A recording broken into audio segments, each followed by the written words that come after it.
today I'm gonna be showing you how to DIY your own Instagram marble backdrop. It's gonna cost you as little as $10, super easy and cheap. Look at this.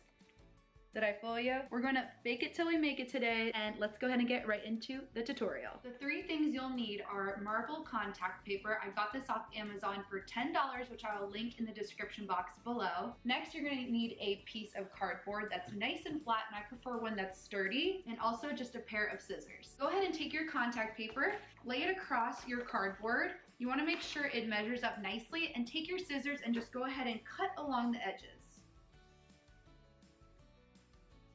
Still have plenty of marble left over, so you could use this for another DIY marble project if you'd like to. This contact paper is pretty much a big sticker. For this part, you wanna be careful because you don't wanna get any sort of creasing. So slowly just remove the back of that contact paper.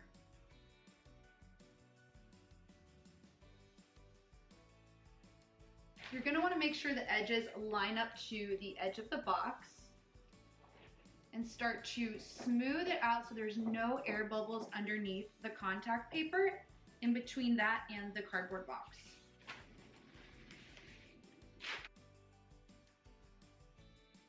And that's it. You have all this nice surface area to work with for your flat lays for Instagram, and it's that easy. So I hope you guys all found this video helpful. Thank you so much for being here. Take care. Bye.